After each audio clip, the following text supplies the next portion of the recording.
Aston Martin stand.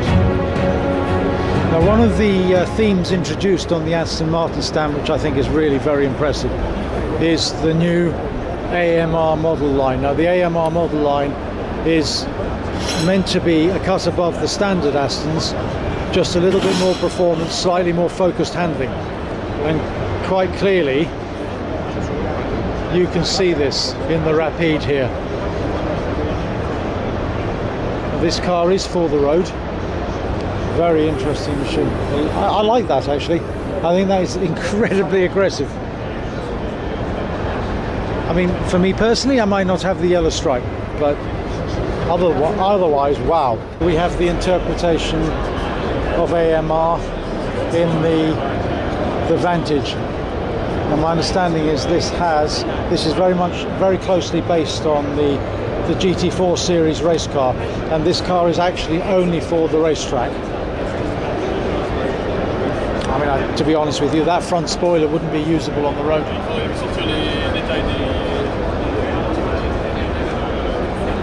That is just too low. Wow, what a statement.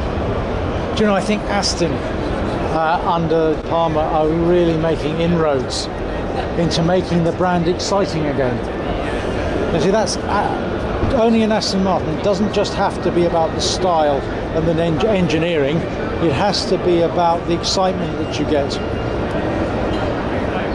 when you hear the Aston Martin name.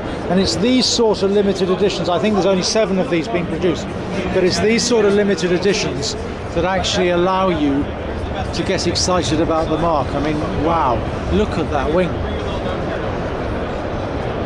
Now, I'll bring you over to possibly the most exciting car on the Aston stand, if not at the show, is the joint relationship that's emerging between Aston Martin and Red Bull Racing. And they've now called their supercar, their hypercar, the Valkyrie, which is at least a name you can get your tongue around. I think it used to be something like RB001.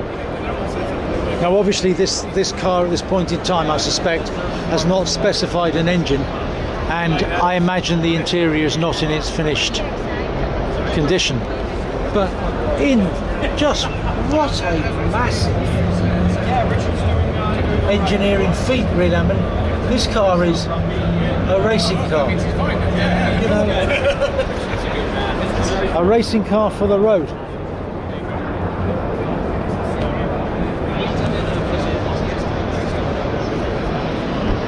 It's going to have around 1,000 brake horse, as far as I'm aware, and it's actually going to be 1-to-1, which effectively means that it's going to weigh about 1 ton. 1 ton and 1,000 brake horsepower. I mean, that's just phenomenal.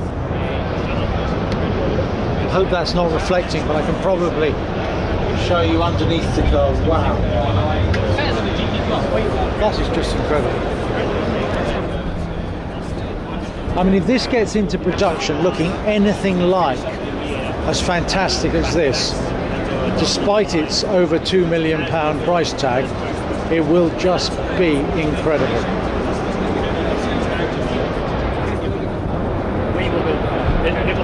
I absolutely love the looks of this. Wow.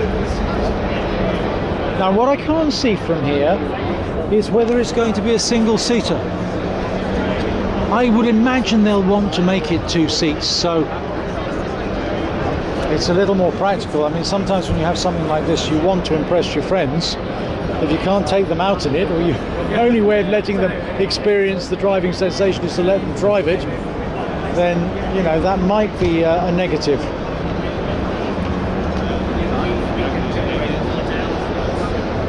Giving so much thought to the aerodynamics of the car. Single spinners on what really are effectively racing wheels. I don't know what it's clothed in, but it's got to be carbon fibre, I would imagine. It's definitely going to have a carbon fibre tub. That is absolutely fantastic looking. Well done, Aston Martin.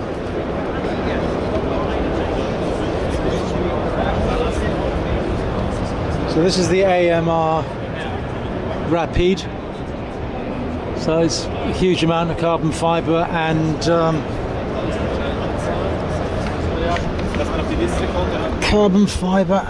Alcantara used inside. Still retains the same doors, which as you can see, they elevate up from the hinges to clear the ground. So if you're actually parked on a high pavement, just really, do you know, I always did like the Rapide. The problem for me with the Rapide is getting in and out of the back.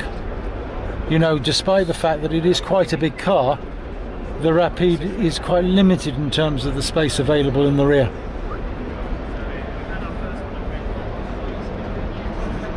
But I love the driving environment. Wow.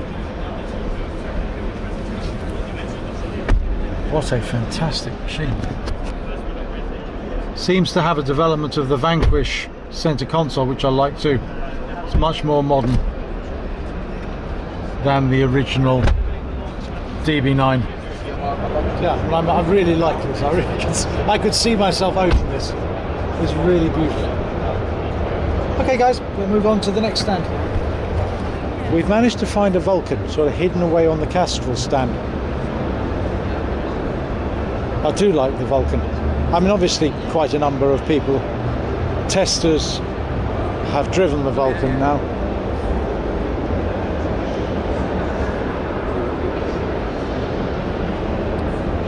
What a machine. Racetrack only, of course, and probably £2 to £2.5 million worth. Side exhausts.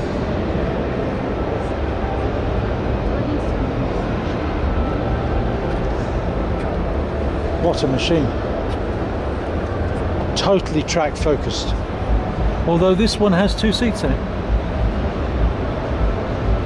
The track ones that I've seen so far have all been 1 seat. I love the way we have the Union Jack in the corner of each of the front wings at just above the skirts. And again, it seems to be an Aston Martin trait now, and it's obviously this car came before the new DB11, but we've got what they call the curlicue. Now the idea of the curlicue is to allow the air to escape from the wheel arch, because apparently that's an area where air sort of gets trapped and it can imbalance the car. So the Aston Martin DB11 obviously took, this is an example of Aston Martin using technology they use in their race cars for real purposes. Always nice to see when people do that. It's Ian from SS8000 Cars signing off for the moment. Hope you enjoyed the video.